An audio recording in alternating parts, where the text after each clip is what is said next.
and welcome to Strength-Based Marketing. I wonder if during this time period of 2020, if you've had basically a shock to your identity. We're not able to do the things that we used to do. I remember back in March, I got a recall notice. I was on a speaking trip 5 days through the north central US. You're coming home. Just like that, everything changed. 48 hours later, we're doing more internet stuff. Now, this is the new normal. But if you have had a bit of the identity shock, because aren't we what we do? Isn't what our life is about, as especially as guys, that we are what we do, right? I mean, two questions guys ask all the time. Who are you? What do you do? And those are tied together in our psyche at such a deep level. And my guest today, Steve Gallegos, is amazing. We met years ago and kind of did our different things and crossed paths again.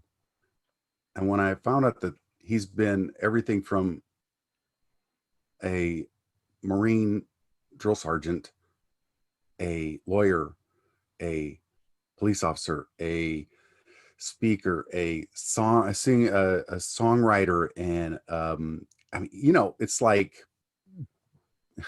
it's just like somebody who can do more than most. And I'm thinking, do you have something that extends 24 hours beyond that, or some sort of time compression little device? Because I'm that nerdy and I would think of those things. But I want to say you'll get a lot out of today. And I want to start, Steve, with your story, man. I see all that and I'm thinking, how did you get that done? Unless you're somehow related to Dorian Gray. So tell me, what's your story? Well, thank you, Patrick. I love the way that you put that in. Thanks for the beautiful introduction. I get this question a lot because people look at my CV, my resume, my credentials, the things I've done, and they, wonder, how many lives have you had? Because many people, they can only see themselves doing one thing, and this is, we grew up in that time, right? You and I we're baby boomers, right? And so we were still born with the idea that you go to work for a company and you stay there for 40 years, retire and get a gold watch, and then you go sit on a curb somewhere on a rocking chair. But I think I was just on the outside edge of that ideology, because for me, it just was never, this is what I want to do for the rest of my life. I've known that I've wanted to do different things. And in order to get to do those different things, I had to become different people, if you follow my drift. And so it was never just for me going to get a job and staying there for 40 years. That wasn't the vision that I had for myself. And to be quite frank with you, when I was 17 and I was starting to make the move from being a child to becoming an adult, I didn't have a vision. I remember sitting on the edge of my bed coming home from high school days and wrapping a plastic dry cleaner bag around my head, holding it tightly around my neck, counting down to see how long it would take me to asphyxiate and to Mm. end my life. That's where I was at mentally. So it wasn't like I was this whiz kid that had all kinds of skills and abilities, or at least that I knew that I had those as a kid. I grew up being called good for nothing, and as you know, being the master that you are in business and in an influence and in people, that the more you're called something, the more you become that, right? And so we need to be careful what we say to our kids and what we say to our spouses and people that we work with, because the more you say that to them, the more you're programming them, right? As kids, that's what we are. We get programmed with this information. So I was programmed to be a good for nothing. And so eventually the more good for nothing I became, such that I started questioning my purpose, my existence, my value, my self-worth. And somebody gave me a book. It was not somebody, it was my high school girlfriend at the time, gave me a book. She knew I was struggling, and she gave me a book by Norman Vincent Peale called The Power of Positive Thinking.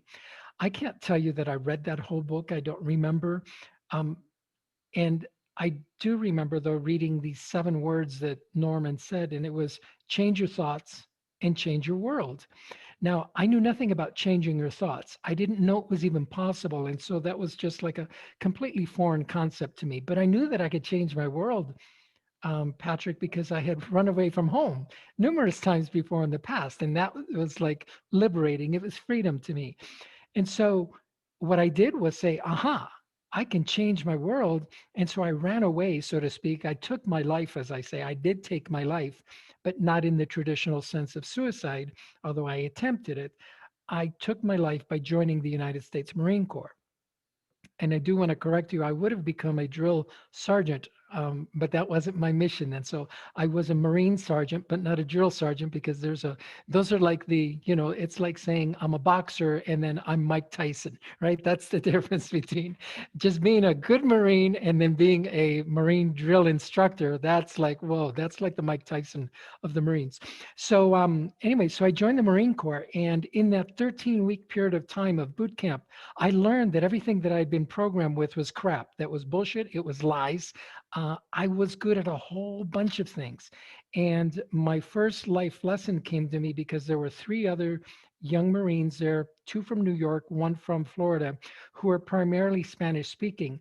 And Patrick, they were having trouble with the academic portion of the Marine Corps training. And what most people don't know, it's becoming a Marine is more than just being able to kill people and shoot things and blow things up.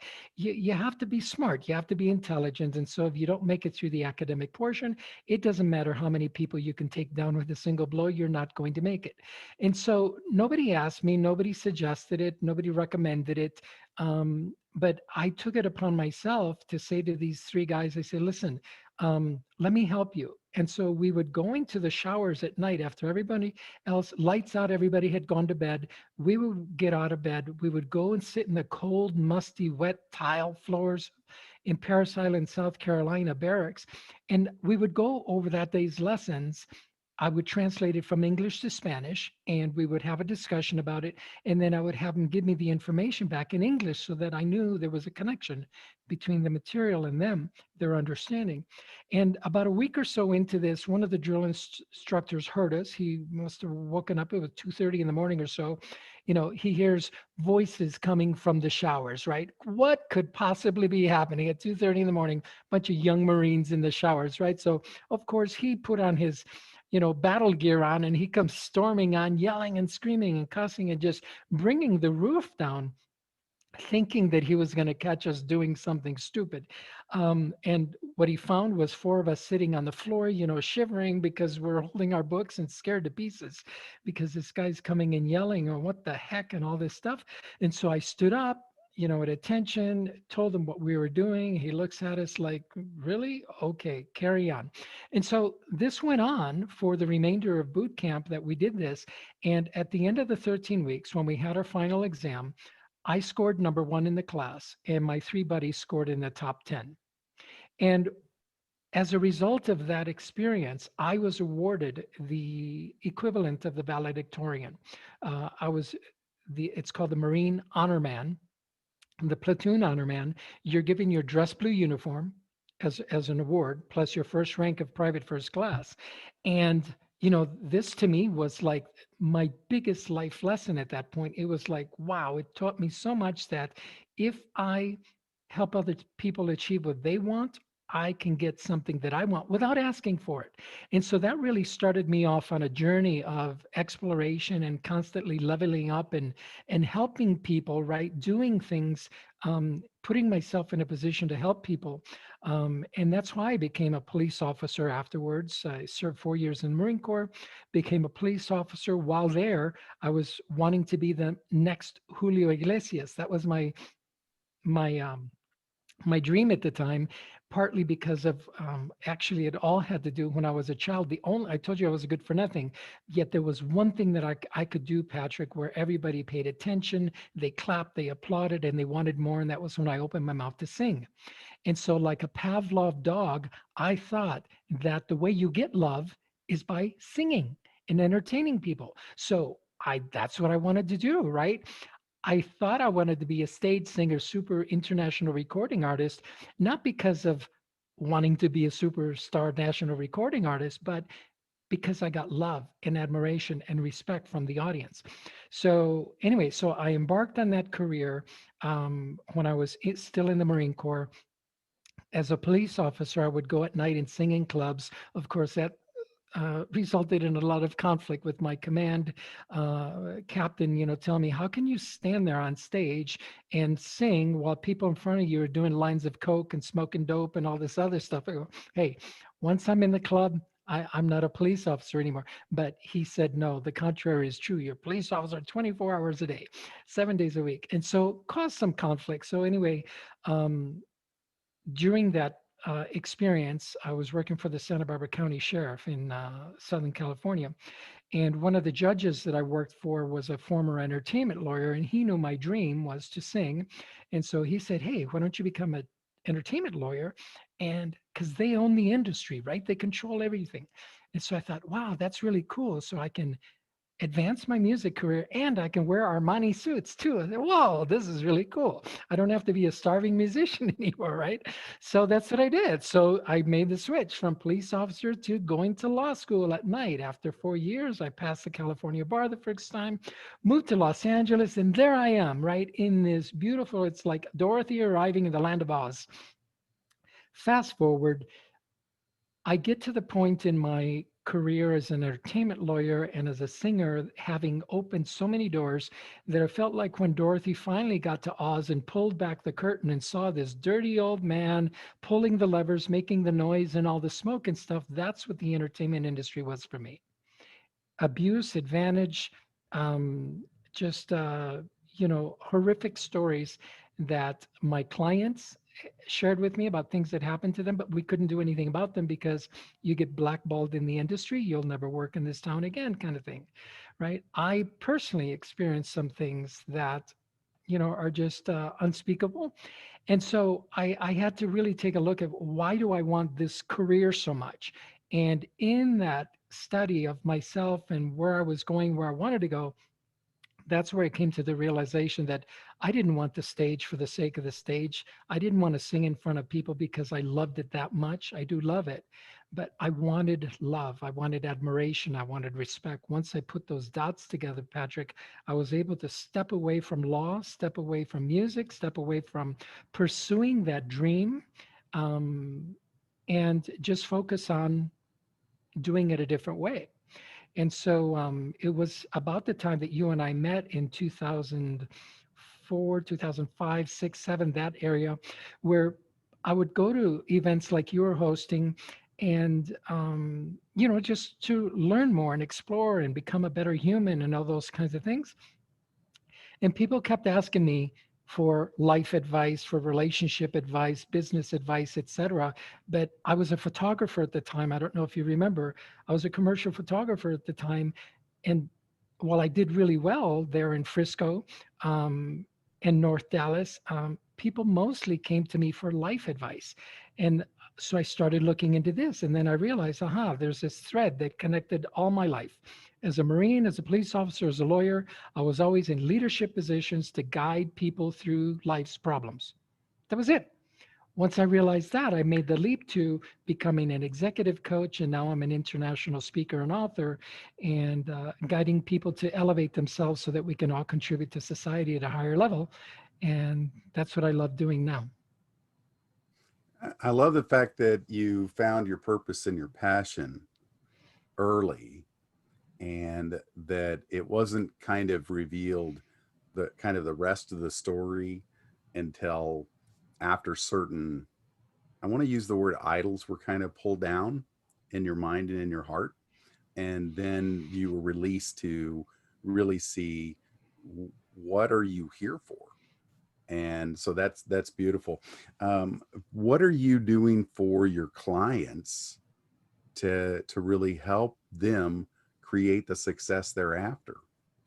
I work primarily with the business community, entrepreneurs, service professionals, and business owners that want to find their voice in a way that they can communicate with their audiences better. So I teach communications, public speaking, persuasion, and influence, because this is, if you're in business and you don't have this ability talk about your product, much less talk about yourself or all the other things, wonderful things that you're doing, or you don't know how to stand in front of a board of investors, a team of investors, and pitch your idea to them for funding, or if you run a charity organization and you don't know how to go out and ask the community for donations or for grants and those kinds of things, you're going to suffer. And so I realized that this was my magic skill, my superpower that allowed me to get so many things in life. I mean, so many successes. Patrick, I don't know that you know this, but I asked former President Reagan, when he was the president, to help me get my US citizenship. And he did. And this is what made me realize that the power of words, right? The power of our questions, how we position things, how we ask things is means everything to us in business and in life. And so this is what I do. This is how I serve my clients. I teach them how to up level their communication skills so that they can have more persuasion and influence in everything that they do, not just in generating sales, which are important, but in also getting cooperation and the buy-in from your children, from your spouse, from your community, from your co-workers, colleagues, etc. This is the number one skill that I believe that all business owners have, which a lot of them don't. They never focused on it.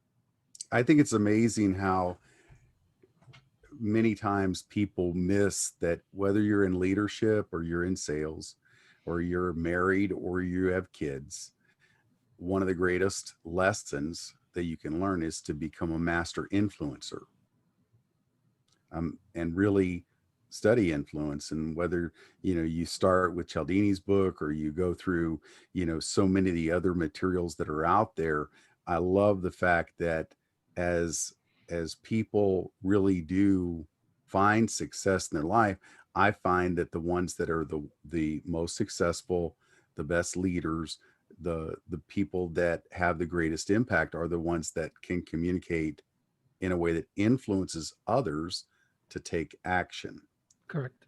And so I love that. So I'm curious, if you were to just kind of draw a circle around who is your ideal client, who really, having heard a bit of your story and realized that you've recreated yourself a number of times, but you've honed in on the purpose and how important that is. And then you've honed your skills as a trainer of influence and persuasion. Who would you say these are the people that I attract the most and that I can do the most good for? It's the business owner, entrepreneur that has been in the trenches now for about 3 to 5 years. So they're kind of making inroads into it, but not really having the impact that they want to create. And that's who we find is the most amenable to this kind of training at this point, because all we have to do is change the language in how they say things, what they say, and how they look while they're saying it. In other words, how they present themselves. So it's the person that's been out about 3 to 5 years. I've learned that the more seasoned veterans in business, they think, no, it's got to be something else, right? It can't be I've made it this far, right? They won't look that far inside. Not everyone is like that, but most of them shut that out. And then if you haven't been in business long enough, you haven't been kicked around the curb, you still think that you can, change the world overnight and make billions of dollars overnight. And so I love working with the ones that have been out there 3 to 5 years in the workplace that say, okay, what I've done has got me here, but now I want to get to the next point and I need more skills. This is the person that I work with and I can help. I love that. It's funny. I know that in the things that I work on with my clients and stuff, like I'm building a mastermind group, and because I love them, I've seen them. You were around when I was running a couple of them, and I saw the incredible results. But I'm curious, in your program, how long does it take to really begin to create some real results for your clients, in your process or in your program? Yeah, that's a good question, Patrick. Thank you. It depends on the objective. For example, I've worked with entrepreneurs, startups that want to get ready to pitch, right? A couple weeks down the road. Well, we can get results instantly because we can focus in and really narrow in on creating that perfect pitch that they can, and then practice the delivery. Where someone that just generally wants to become a better communicator and perhaps a stage speaker, like you've done so many times in your career, quite successfully, right? But someone that just wants to have longevity in their career, that can take a longer term, right? It could take 6 months, a year, but it's, they've got to apply themselves daily to do that. So again, it depends on the objective of the client. We can get them ready to do a TED talk, for example. I've done that to get people ready to do a TED talk in a 2-week frame of time frame, um, pitch to investors, or to just have a longer career. So it really depends on the client. I get that. That's wonderful. And I'm just curious. I love to ask, like, can you give me an example of some of the results that you've been able to create, whether it's the TED Talk or it was it, I mean, where would you say, these are some of the things that I'm the most proud of and help my clients create? Is because I love the startup community, I love the entrepreneurial community, is when they come back to me and say, I nailed my pitch. I've worked with teens. I've helped teens in Dallas. There's an organization in Dallas that actually incubates teens and helps them craft a business, their idea, the teens business, putting it on paper. They send them out to the marketplace to test the idea, those kinds of things.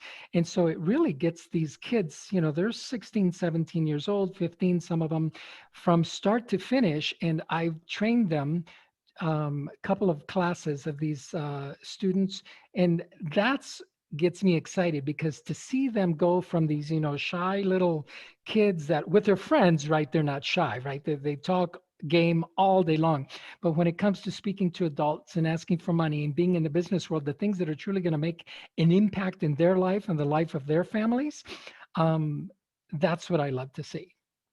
I so agree with you. I remember the reason I became a speaker is because I was doing some training that I'd gone through a program. It was a 3-day event on how to process pain rather than run from it, how to find your purpose, your passion, walk into it. And then I helped for a little bit. But as you've seen in your life, I believe that, your gift prepares a place for you to stand. And within 6 months, I was directing that program. And then I started directing this thing 13 times a year. And after about 5 years, I went, when I get done with the weekend, I am so jazzed up, so excited that I can't sleep. My wife would be like, shut up, it's 11:30. We got to go to work tomorrow. Because it was a nonprofit thing. It was just because I love to help people grow. And the reason I was so jazzed out of my mind is I'd seen lives changed like that. Instantly, And right? I went, I'd rather do that than anything else in the world. Hmm. How can I do this Monday through Friday? And ultimately, as things tend to show up, I began to do that. And I know in the last 6 years, this is 2020, in the last 6 years, 200 workshops a year in all 50 states. And I think, wow, it's just doing that thing that you love to do, and then you get to send an invoice, which is awesome. How does somebody get a hold of you if they found this interesting and they want to know more about what you're doing, Steve? Where do they go? What do they do? Well, I do have a website, steviegsuccess.com, but most people that I connect with are either through Facebook. They'll join me on Facebook and then send me a, messenger message. But I'm also on a platform called BeeKonnected, which is a new platform that connects global business professionals from all over the world. In fact, I'm one of the master coaches for that organization. So I spent a lot of time with the community on that platform, developing training for the business professionals that the organization serves. Now, I will post those in below the video. So that's wonderful. And I guess I'd love to say this as this has been a quick interview. It's been wonderful having you here, but I want to know if you were to reach out and say just something to somebody who is been affected by COVID-19, what would you want them to know right now to give them hope? To give them hope, the message that I want you to have to walk away with is never confuse who you are with what you do. Never confuse who you are with what you do. And if I can explain that for a Please second, do. You got time. thank you. We go into business, we go into careers, we go into jobs, and we become, I remember I became a lawyer. And so my whole world was, what do you do? I'm a lawyer. I'm a lawyer. I'm a lawyer. I'm a doctor. I'm a this. I'm a that. I'm a that. Recognizing that we're not that. You are a loving, understanding, compassionate, creative human being that can overcome so many struggles. But if we place ourselves in this box that I am a lawyer, I'm a plumber, I'm an engineer, and then we limit ourselves, right? They can be money making businesses, jobs, opportunities, whatever that case may be. But the human in you can adapt. The human in you can pivot. The human in you can make changes like this if you decide to do that. The lawyer in you can't. Because if I had been a lawyer when this COVID thing hit, my first thought is, oh my gosh, how do I get more clients? How do I, you know, how do I generate more billing, right? How do I generate more cases? And that's very limiting, because it would have prevented me, or could prevent me, from finding another way that I can serve the world in this pandemic time where everybody's now just struggling. The world is coming down around us, right? Politics are, just causing kinds of upheaval. And so there's a lot of uncertainty. And we have the skills, whether you're a lawyer, a doctor, a plumber, a cook, a car wash mechanic, it doesn't matter. You have skills that you can contribute to the world. And so what this pandemic has done, Patrick, is forced me even to find a new and different way to serve. But that could never happen if I stay stuck in this ideal of, I'm a lawyer. Lawyers don't do that, right? Doctors don't do that. And so that's what I recommend to people. Don't confuse what you do with who you are. What you do is simply what you've been trained to do, obviously, what you've chosen to do, what makes money, what brings money into your house. But you are so much more than that. And you can offer the world so much more, but you have to get out of your head that this is who I am. It's not who you are. It's what you do, but it's not who you are. It leads me though to what changes did you experience when COVID-19? I told my story, but what about you? How did it shift your business? It shifted because I could no longer do the one-on-ones that I was loving and having so much fun doing. And I'm in Denver now. My wife and I had moved from Dallas to Costa Rica, and we were there for 6 months. And then we decided to come back to the United States. Denver was chosen because of its central location, its beauty, proximity to the mountains, and those kinds of things. But also, I wanted to produce events here. And so I was going to produce this speaker showcase where I was going to bring people in from all over the world to come and train with me in a theater stage environment where we actually put them on stage and with a microphone and lights and video camera and everything, so that they can perfect their communication, persuasion, influence abilities, right? Well, COVID just took that completely, pulled the carpet under us. And so I had to find a different way to serve. And as I was reaching out with my connections, trying to figure out what are they doing, what's going on, who needs help, I was brought into and invited, because I created the opportunity to join, like I said, the BeeKonnected platform, which is much like LinkedIn, except that you get to make the connections automatically or through artificial intelligence, as opposed to having to search profiles automatically. Manually. And so by being of service to them, they invited me to be a master coach in their community. And then as a result of that, I now have become an equity partner in the company. But none of that would have happened, I don't think, had COVID not really put me in a position of, okay, let's pivot. Let's see what else we can do, where else we can serve.